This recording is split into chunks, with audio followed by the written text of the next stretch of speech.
All right. I am a little out of sorts this morning because Daniel 10 through 12 is a monstrosity of a text. I don't know if y'all are aware of that, but if you aren't, you are now. These are my notes for 3 chapters, and about 70% of that is from chapter 11.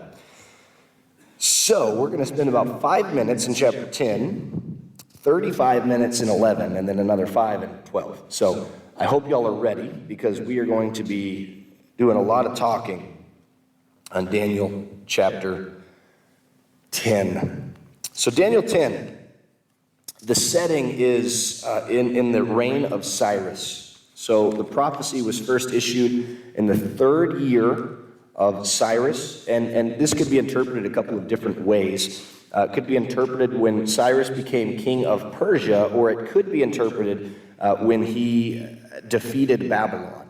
And the highly more likely interpretation, more accurate dating of this text is when he overtook Babylon, because that is when Daniel would have been entered into the service of Cyrus. And so the time of this is about 539 BC. The vision occurs in 537 or 536 BC. One of the later dates of visions in this text, Daniel is older at this point. At the very minimum, he's 70. And this is 2 years prior that Cyrus issued a decree allowing the captives to return to Jerusalem. And so Cyrus is grateful for the Jewish people, and he issues a decree, and this was a relatively common thing that Cyrus did, but he issued a decree that the Jews could return back to Jerusalem. And so Cyrus does this. There are kings later on that try to stop this, and then there are kings following that, as we read in Ezra and Nehemiah, that allow the work to continue. We'll talk about those more here in just a little bit. One of the interesting things that you see is in verse 2, it says, "In those days I, Daniel, was mourning for 3 weeks." Well, why was Daniel mourning? What was going on? Well, it's possible that he was mourning because the people who had returned to Jerusalem were facing persecution. That's one possibility. It's possible that something had happened in his personal life. We really don't know why he was mourning, but we do know he was mourning, and we know the time period in which he was mourning, which was during the Passover and the Feast of Booths. And so he was mourning at a time when all of the other Jewish people would have been feasting and celebrating and giving praise to God. While they were feasting, he was fasting. And he was showing obeisance and servitude to the Lord for a reason. It says he ate no delicacies, no meat or wine entered his mouth, nor did he anoint himself at all for the full 3 weeks. Verse 4, "On the 24th day of the first month, as I was standing on the bank of the great river, that is the Tigris." So now he's on the Tigris River, which is different because typically these visions have been on or associated with the Euphrates. The great river is typically the Euphrates. This one, it is the Tigris River.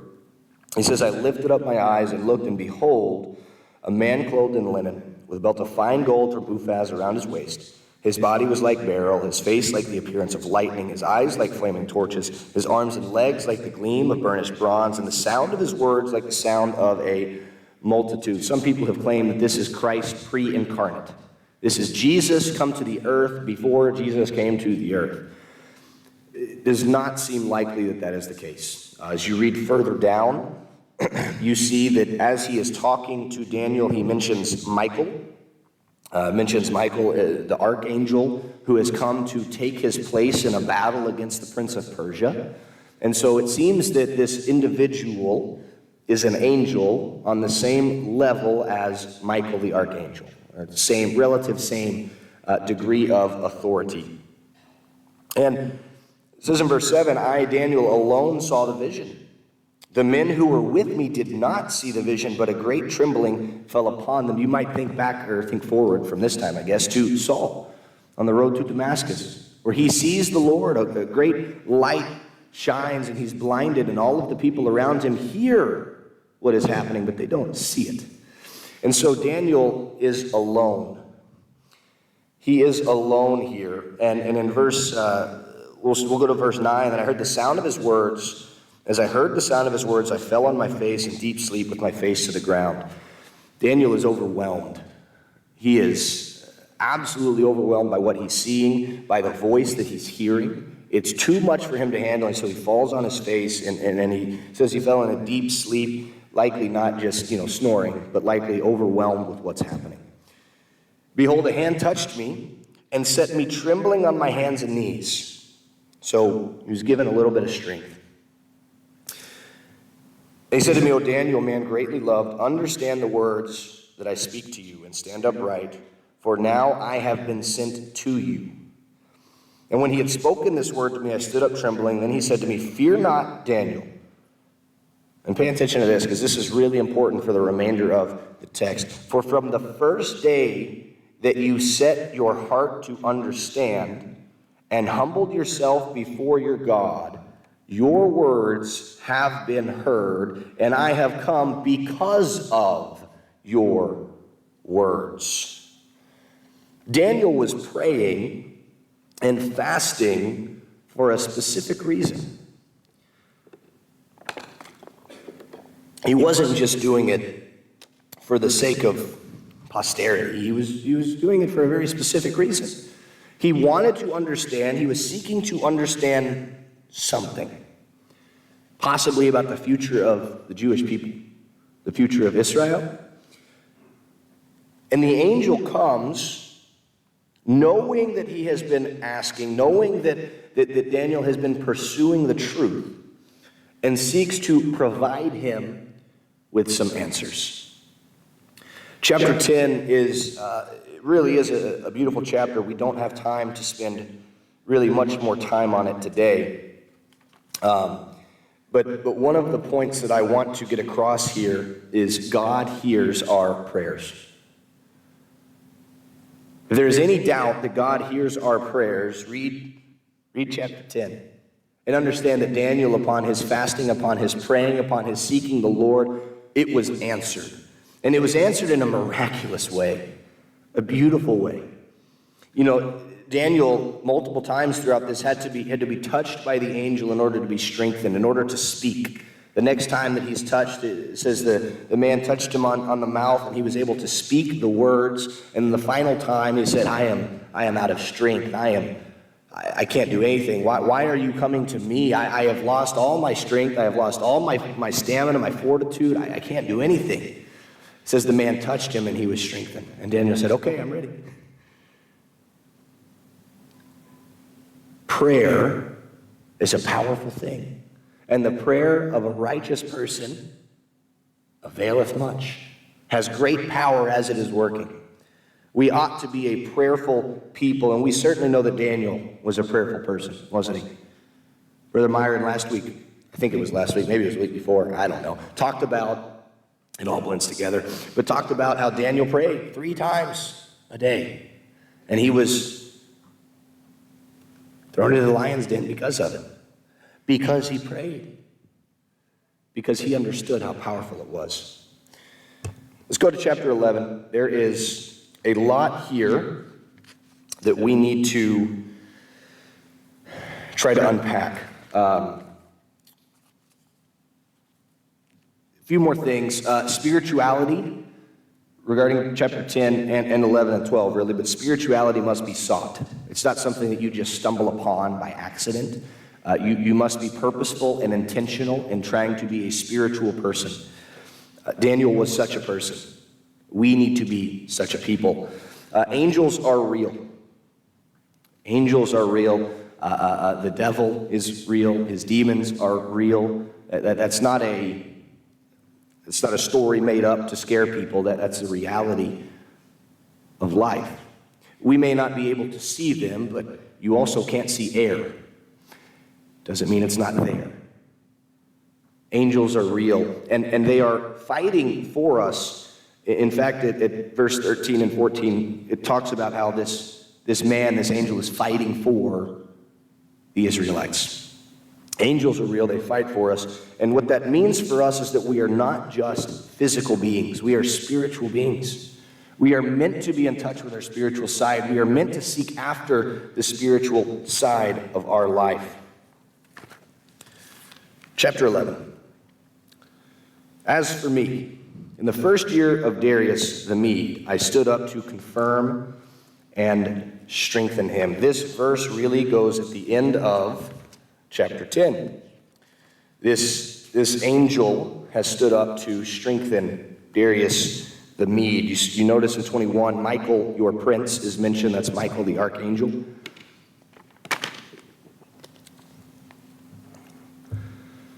If you recall back to chapter 8, chapter 8 dealt with the Medo-Persian and the Greek empires. Talked about that to some degree. The Persians ruled until about 331 BC when Alexander the Great took over. Alexander the Great died in 323 BC. And when he died, his kingdom was divided into four parts, 5 parts technically. We'll get to that here in a minute. But there were 4 main generals. And so chapter 11 concerns itself primarily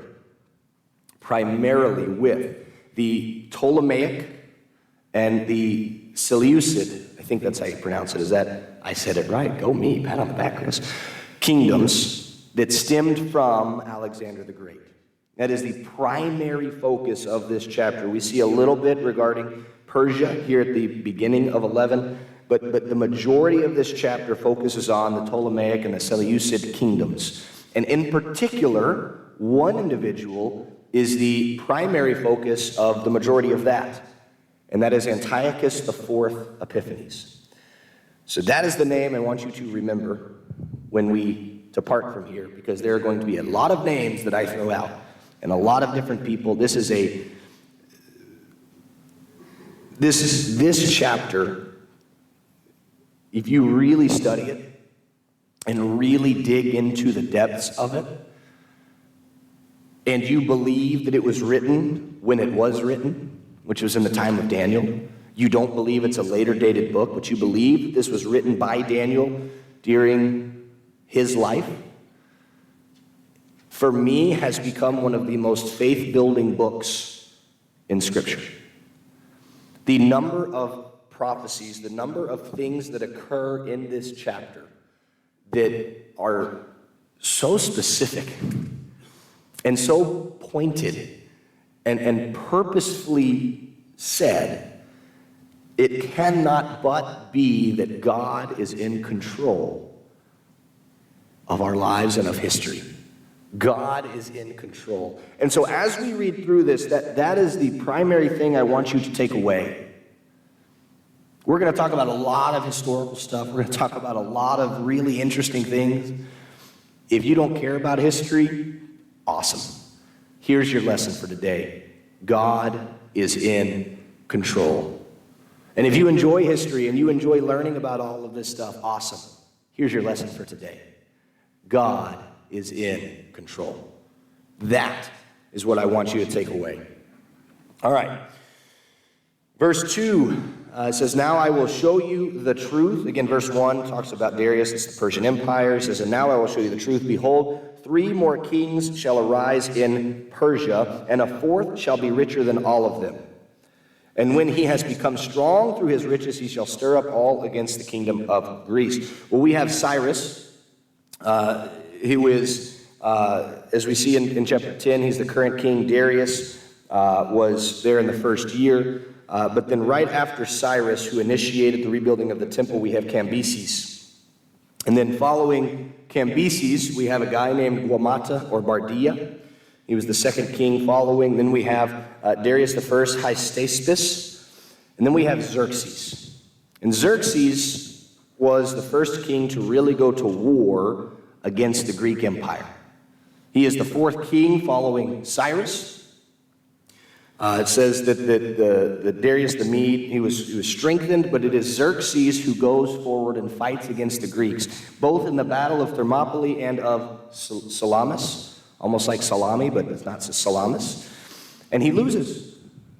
He loses both of those battles quite spectacularly.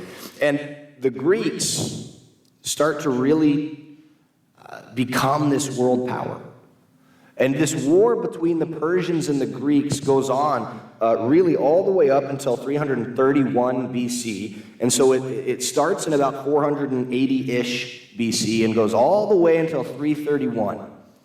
And y'all recall in going over Ezekiel, when I was up here, hopefully you recall, but I got up and talked about the Alexander the Great taking over the island of Tyre, right? Well, that same Alexander took over the entire nation of Persia in 3 years. From 334 to 331 BC, 3 years, Alexander the Great conquered the nation of Persia. One of the largest and most impressive military countries at the time, at any point in time. 3 years, he conquered Persia. Verse 3 skips over quite a few Persian kings. It mentions 4 kings that were, we might say, of import, who were important to not only the text, but important to world history. There were other kings that followed, Artaxerxes, Xerxes II, Sogdianios, Darius II, Artaxerxes the second, third, and fourth, and then Darius III. These guys they're important. For our purposes, they are not. For our purposes, they are relatively unimportant. And so the text is not necessarily mentioning all of the kings that will follow, but he's mentioning the kings that have importance within the text. So then we move forward a little bit. Verse 3, then a mighty king shall arise, who shall rule with great dominion and do as he wills. That is Alexander the Great. That is the Macedonian, Alexander the Great. His kingdom, he reigned from about 320, or he died in 323 BC. He reigned for about 13 years. It was not a long reign. It was not a long time that he spent over the kingdom. And when he died, he did not set up a successor to the kingdom. Now, what's really interesting historically is he had a wife and he had a son. And what he did at the beginning of his reign is he actually hid them away. And what I read was it was under the guise of protecting them. It could be that he desired to have other women to do other things, and so he hid them away for that reason. But either way, his wife and his son were hidden away. Well, upon his death, it was thought that maybe this child will grow up and will become the next king. Well, he never got the opportunity, because when he was about 14 years old, both he and his mother were poisoned and killed. And so the kingdom of Macedonia, the Greek nation, has no ruler, no real ruler, except for, you can go to the next slide, except for right here at the top left, you'll see the name Cassander. Cassander, for about 7 years or so, was in charge of this nation. He was in charge of this empire. And the sole reason, really, that he was in charge of the empire was because he had the body of Alexander the Great. That was about it. That was what gave him the quote-unquote right to rule. He was sitting in the seat of Alexander the Great. He had the body of Alexander the Great, and so he has this power. But you'll notice that right up above, there's another Lysimachus. We're going to call it that. These words are weird. Then you've got below that Antigonus. You have below that in the green is Ptolemy. It's not Ptolemy, it's just Ptolemy. And then over there you've got Seleucus. The two that we are going to be focusing on are Ptolemy and Seleucus. And the reason is because right in between those is Palestine, is the Holy Land. That is where the Israelites lived. And so who faced the majority of persecution from these two warring? It was the Israelites. It was the Jews. So, it mentions in verse 4, as soon as he has arisen, his kingdom shall be broken and divided toward the four winds of heaven, but not to his posterity. His child will not receive it, but there are four winds, there are four nations that will obtain this kingdom. It says, not according to the authority with which he ruled, for his kingdom shall be plucked up and go to others beside these. Well, Cassander, after about 7 years, Ptolemy actually came up and stole the body of Alexander the Great from Cassander and brought it to Alexandria and put it up in the city as a monument that I have the right to rule. And Cassander took a couple of different armies multiple times to try and take it back, and by the third attempt, his soldiers said, yeah, no, and they killed him. So Cassander was wiped off from the opportunity or the option to own this kingdom. And what ensued was what we call, let me find I told you I've got so many notes here. What's the name of the war again? I'm blanking on it.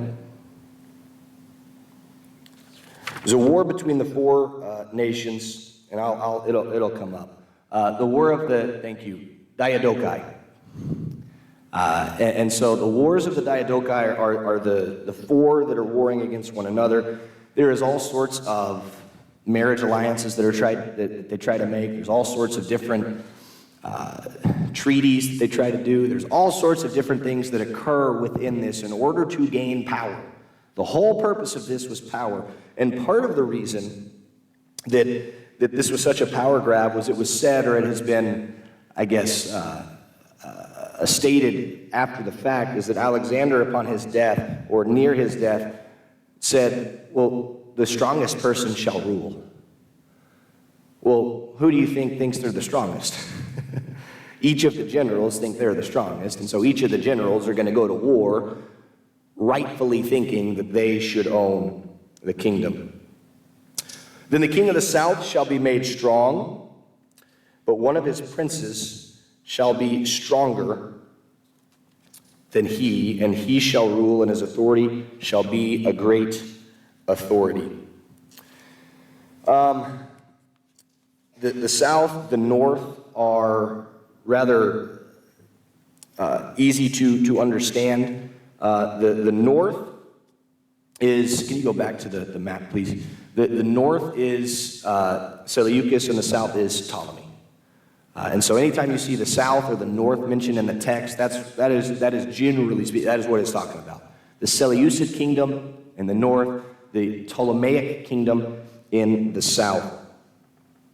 There are a few rulers that rise up. The Seleucid kingdom actually was originally founded upon this idea of inclusivity, of accepting other religions, accepting other peoples, kind of being a cultural melting pot, and allowing people to do as they will in order that they would serve the king, because the king has granted them this freedom to do as they will.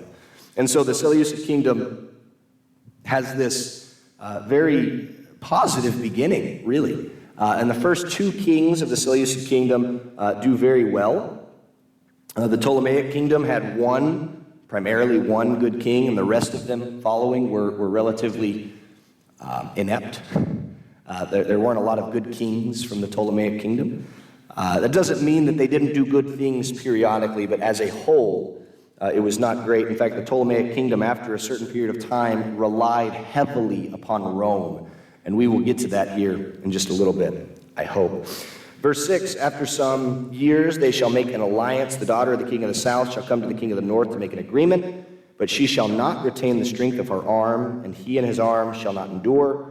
But she shall be given up, and her attendants, he who fathered her, and he who supported her in those times.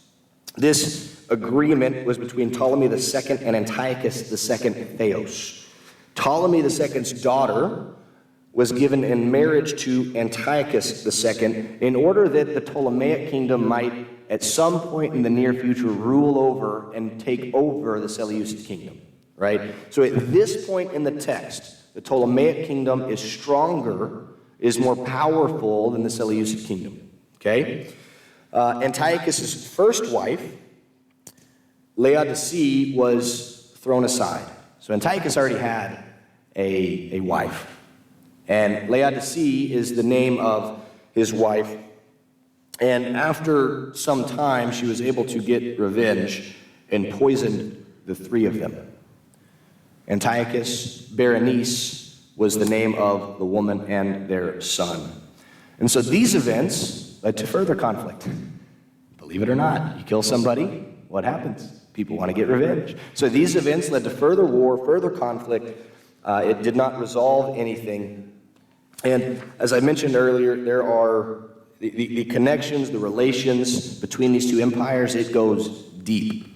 It is a rabbit hole that if you're not used to Greek names, you will fall through like Alice. It is brutal, but it is so unbelievably interesting. We are not going to focus on names and very, very specific details because this is not the main event of the chapter. The marriage did not last. It did not accomplish anything. One of Berenice's, the second wife, her children rose up and was able to reign, and this was Ptolemy III. And so Euergetes the first, they've got all sorts of weird names. Verse 7, from a branch from her roots, this is what it's talking about, one shall arise in his place. He shall come against the army and enter the fortress of the king of the north, and he shall deal with them and shall prevail. He shall also carry off to Egypt their gods with their metal images, and their precious vessels of silver and gold, and for some years he shall refrain from attacking the king of the north. Then the latter shall come into the realm of the king of the south, but shall return to his own land. So Ptolemy III was named Euergetes because what that means is benefactor. When he went up and attacked the Seleucid kingdom, he brought back a lot of money and a lot of resources to Egypt, and so they named him, Ptolemy III, Euergetes. You are the benefactor of our people. There was a peace treaty signed between Ptolemy and III and Seleucus II that lasted for about 10 years. So there was a 10-year peace. Verse 9 indicates potentially that Seleucus attempted to regain some of his land. Uncertain exactly what that means. Verses 10 through 12 are about the dominance of the Ptolemaic Empire. And starting in verse 13, going through the end of the chapter, we're going to be dealing with the Seleucid Empire. So let's move on to 13. We are running out of time. In verse 13, it says, the king of the north shall again raise a multitude greater than the first. So he's already tried to go and to attack the Ptolemaic kingdom. It did not work. He says, he shall raise a multitude greater than the first, and after some years he shall come on with a great army and abundant supplies.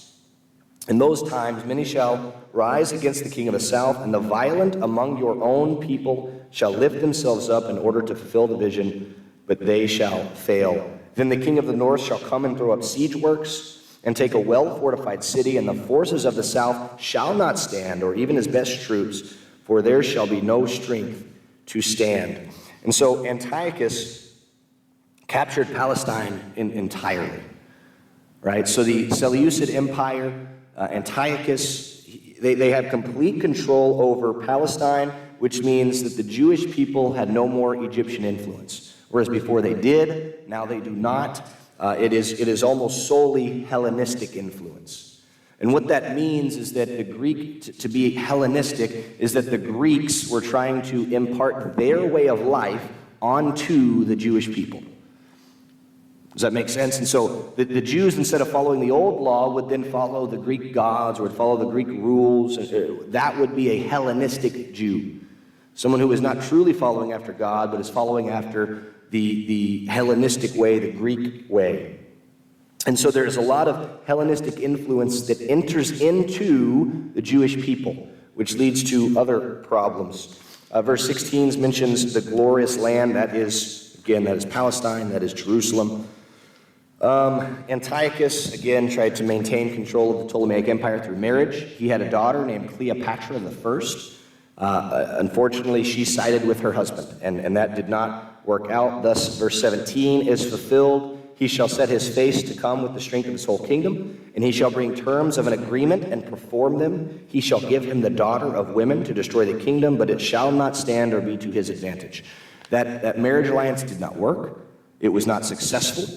And so Cleopatra died, and there is no longer any Seleucid influence in the affairs of Egypt.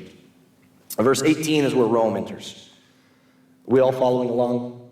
I know this is a lot. I know it's a lot.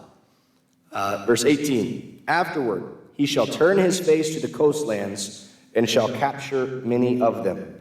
But a commander shall put an end to his insolence. Indeed, he shall turn his insolence back upon him. Then he shall turn his face back toward the fortresses of his own land, but he shall stumble and fall and shall not be found. So this is Antiochus III. He is going along the coastlands, attempts to capture the island of Rhodes. Hannibal, not Hannibal Lecter, but Hannibal, one of the former commanders of the Roman army, sought refuge with the Seleucid Empire. And Rome didn't like this.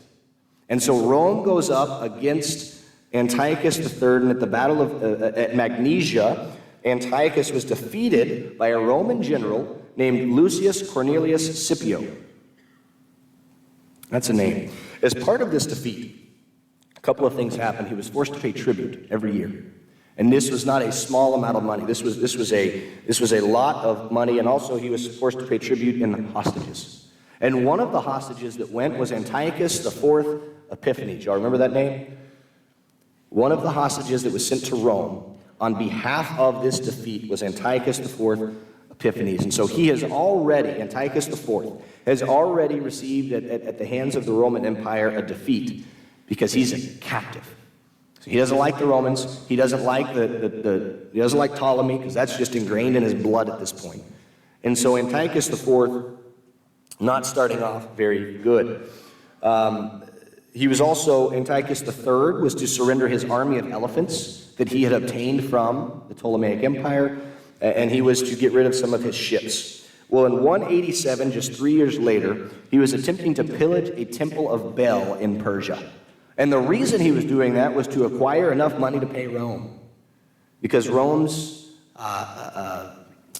taxes, in essence, their tribute was a lot. So he was actually trying to take from others in order to pay Rome, and he died in 187. And so Antiochus III is done. Antiochus IV now enters. Verse 20, there shall arise in his place one who shall send an exactor of tribute for the glory of the kingdom. But within a few days he shall be broken, neither in anger nor in battle. And so therein lies the defeat and the loss of Antiochus III. Verse 21, in his place shall arise a contemptible person to whom royal majesty has not been given. He shall come in without warning and obtain the kingdom by flatteries. Armies shall be utterly swept away before him and broken, even the prince of the covenant. And from the time that alliance is made with him, he shall act deceitfully, and he shall become strong with a small people. Without warning, he shall come into the richest parts of the province, and he shall do what neither his fathers nor his fathers' fathers have done, scattering among them plunder, spoil, and goods. He shall devise plans against strongholds, but only for a time. And he shall stir up his power and his heart against the king of the south with a great army. And the king of the south shall wage war with an exceedingly great and mighty army, but he shall not stand, for plots shall be devised against him. All right, we're going to attempt to condense some of what has happened here. Antiochus IV was a very smooth-talking guy. He was able to convince people with flattery, with silver tongue, so to speak, that he meant good for them, and then he would turn around and stab them in the back and take everything they had. He was, as it says, a contemptible person. It says here when he becomes strong with a small people, that is talking about the Jewish nation. He's going to become strong with the Jewish nation, meaning he is going to put upon them things that they are not necessarily able to bear. They're going to be persecuted. They're going to be killed. Antiochus IV was really only interested in serving himself. He is mentioned in chapter 8, verses 9 and 12, and 23 through 25 as the small horn. This is him who has been prophesied before. He has come now, and his greatest purpose, his greatest accomplishment was genocide. He attempted to wipe out the nation of Israel. He attempted to force them to become Hellenistic. Okay, let's see. Skip forward a little bit. As we just read, 23 to 26, that is the character of Antiochus. He is awful. He's a ruthless king, concerned with growing his wealth, concerned with growing his power, his prestige. He went to war with Ptolemy the sixth Philometor. He won. Ptolemy was defeated by Antiochus. Verses 27 and 28, they after the defeat, they sit together at a table and they speak lies to one another. The only thing that they're trying to do is to gain the upper hand. It works for neither of them, really. And while this is all happening, Antiochus hears about something going on in Jerusalem. Now, a really important part of the text we haven't covered yet, and we're going to have to just kind of, we're going to have to gloss over why. But the temple in Jerusalem was obviously dedicated to the Lord and was meant to be used to glorify God, to offer sacrifices to God. And there was a man, Onias III, O-N-I-A-S, Onias III, who was high priest at the time. He is high priest of Israel, high priest of Jerusalem. He deserves to be in the temple, and he was in the temple for a time until a man named Jason, goes by his Greek name, Jason, bribed Antiochus IV to become high priest. He was a brother-in-law of Onias III, but he was a Hellenistic Jew.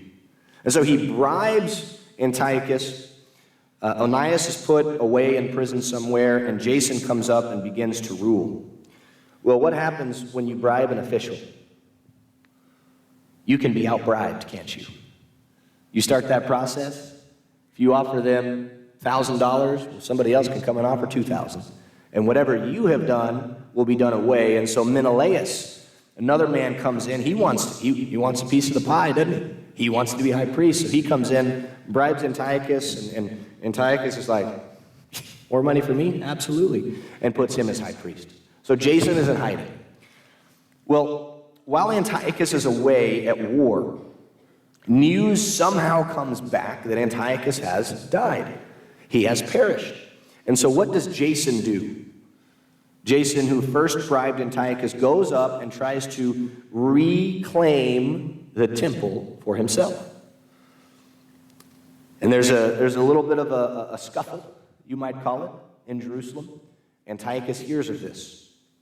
And as he hears of this, he's on his way back from Egypt, and he makes a little stop in Palestine, in Jerusalem, and he kills and enslaves 80,000 people. Just decimates the city.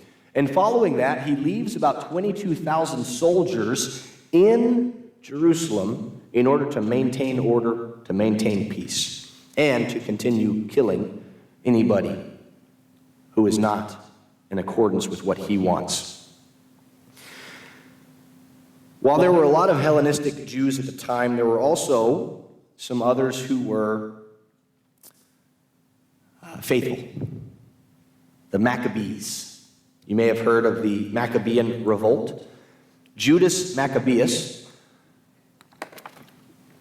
was a man who wanted to return to proper worship of God. And as he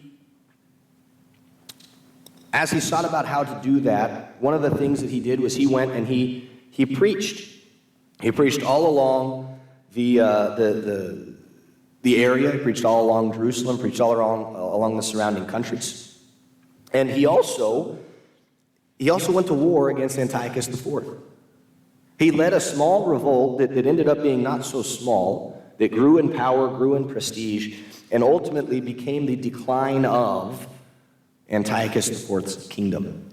I want you guys to, we really don't have time to get into all of it. I want you guys to take a look at, to research the Maccabean revolt. It is an astounding thing. The whole purpose of the Maccabean revolt was to get back to worshiping the Lord correctly, because during the time that Jason and during the time that Menelaus had been there, following that, Antiochus had come in. Well, he set up the temple as an altar to Zeus. He did not worship his father's gods, which it mentions in the text here. He worshiped Zeus. And so he defiled the temple. He turned it into an abomination. Verse 31, shall set up the abomination that makes desolate. This is what he's talking about, is Zeus being put above God.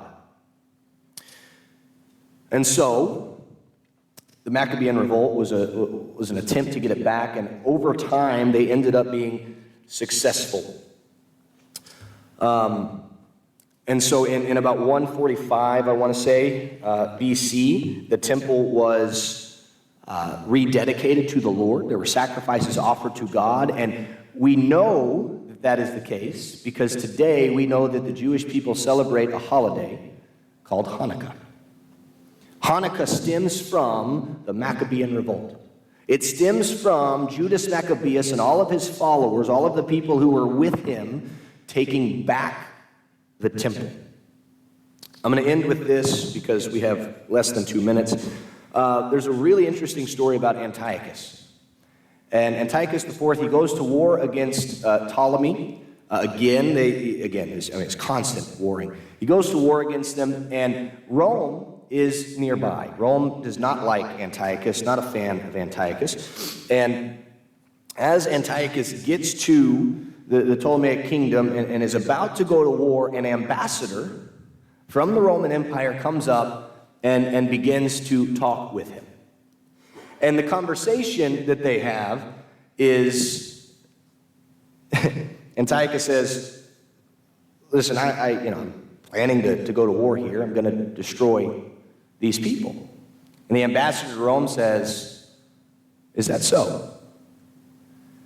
He says, you might want to rethink that, because if you go to war against these people, you're going to war against Rome. So Antiochus, he takes a second, he thinks about it, he says, can I have some time to go back to my advisors and see what they think? I don't want to be rash here and make a bad decision. Well, the ambassador for Rome, as you can see here, takes a stick, something, and draws a circle around Antiochus. And he says, before you leave that circle, you will have made your decision. And if you leave that circle and it's not peace, you've made your decision. Wouldn't it be nice if we could do that with some of our politicians today, huh? Draw a circle around them and say, make a decision now. Brethren, I knew this would happen. I apologize. If you would like my notes, they're a little rough in the outline form, but if you would like them, I can email them to you. There is so much to be found in Daniel 10 through 12. We got through just a snippet of it. The very end of chapter 12, the very last verse, the angel responds, says, but go your way till the end, and you shall rest and shall stand in your allotted place at the end of the days. The one lesson I wanted everybody to get from this today is that God is in control. God knows history. He knows what's coming. He knows the end. We need to trust in Him. Thank you.